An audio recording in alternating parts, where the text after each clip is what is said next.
딩모니의 오디오 극장에 잘 오셨습니다. 어서 들어오시죠. 안녕하세요, 딩모니입니다. 오늘은 여러분과 함께 인도의 농민들 이야기를 알아볼 건데요.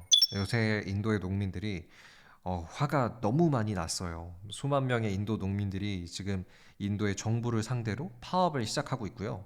나 농사 안 해를 외치면서 도로를 점령하고 정말 난리가 났습니다.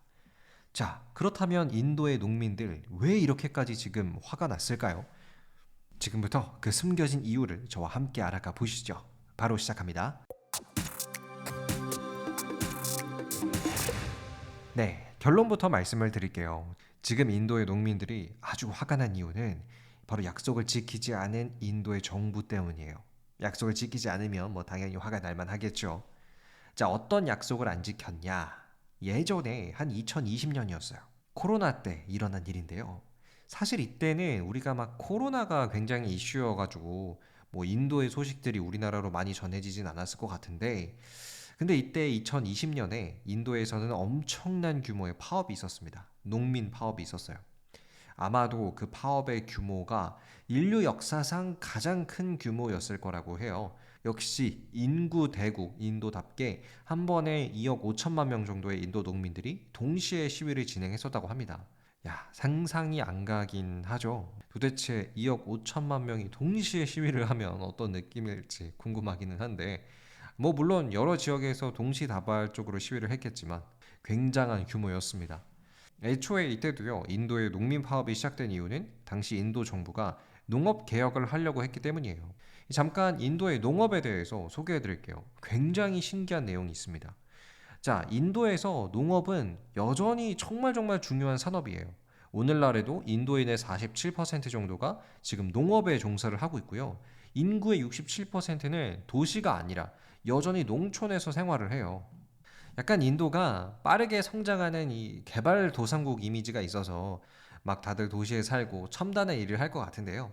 정말 독특하게도 인도의 농업 비중은 여전히 국가 차원에서 봤을 때도 굉장히 높고요. 반대로 도시의 일자리, 제조업 같은 거는 많이 크지 않았어요. 중국과 비교를 해보자면은 중국은 GDP, 국내 총생산에서 제조업이 차지하는 비중이 한 27% 정도가 되는데 인도는 이것의 절반, 한 13% 정도밖에 안 돼요. 그러니까 인도는 여전히 제조업보다는 또 농업이 위주인 또 그런 나라입니다. 자, 그러다 보니까 인도 정부가 아주 예전부터 이 농업에 대한, 농민들에 대한 혜택을 많이 줬어요. 이거는 역사적인 이유이기도 한데요. 1947년 인도가 영국한테 딱 독립을 했을 때 그때의 인도는 식량 부족 국가여서 막 농업을 키워 나가야만 했어요. 그래서 어떤 거를 했냐면 인도 정부가 아예 이 인도의 농민들이 키운 농산물들을 1차적으로 다 사줬습니다. 그러니까 예를 들어 이런 거예요. 우리나라에서 제가 쌀 농사를 진다고 가정을 해볼게요. 그럼 저는 이 소중히 키운 이 쌀을 어디 시장에 가서 막 쌀 사세요 이렇게 외치거나 혹은 중간다리를 해주는 기업들을 통해서 쌀을 팔아야겠죠. 하지만 인도에서는요, 이 모든 과정이 생략이 됩니다. 제가 딱 쌀을 수확하면은 요거를 어디다 팔아야 될지 고민할 필요가 전혀 없어요. 1차적으로 인도 정부가 다 사줄 거거든요.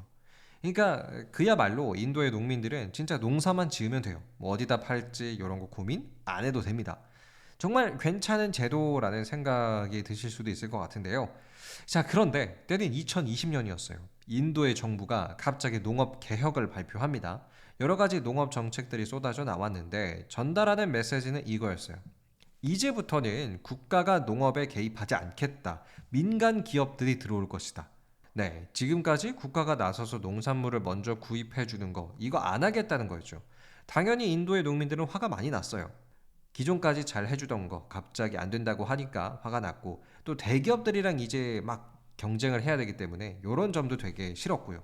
그래서 이때 2020년에 엄청난 농민 시위가 일어나게 된 거예요. 농업 개혁 빨리 철회해라. 막 2억 5천만 명, 정말 말도 안 되는 수의 농민들이 파업을 막 시작을 하니까 결국 인도 정부가 꼬리를 내렸어요. 한 1년 반 만에 농업 개혁을 완전히 폐지합니다. 미안하다. 진정해라. 우리가 반성한다.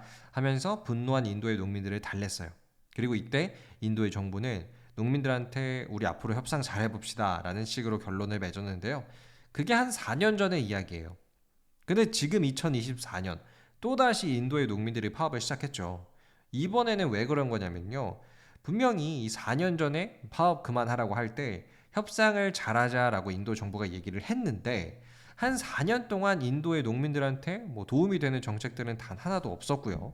뭐 이렇다 할 협상도 진행된 거는 없어 보여요. 그래서 인도의 농민들은 다시 한번 파업을 시작하게 됐습니다.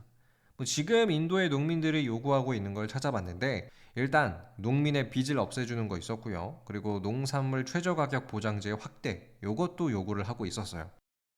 물론 솔직히 조금 무리한 요구처럼 보이긴 해요. 대출 받아놓은 거를 다 없애주는 거 요거는 조금 특혜기도 하잖아요. 하지만 그렇다고 해서 인도의 농민들이 지금 잘 사는 것도 아닙니다. 뭐 인플레이션 때문에 인도에서 농사를 짓는 비용은 계속해서 올라가고 있고요. 또 인도에서 막 자연재해, 뭐 가뭄이나 장마 이런 게 많아가지고 수확량은 계속 떨어지고 있대요. 그래서 생활고 때문에 매년 자살하는 또 인도의 농부들이 1만 명이 넘어간다고 합니다. 저는 그래서 이번 인도 정부가 굉장히 딜레마적인 상황에 놓여 있는 것 같아요. 인도의 농민들을 계속 도와줄 것인가? 아니면 이번 기회에 완전한 농업 개혁을 한번 해볼 것인가? 과연 인도 농민들의 분노 어떻게 될까요? 지금까지 인도 농민들의 이야기였습니다. 끝!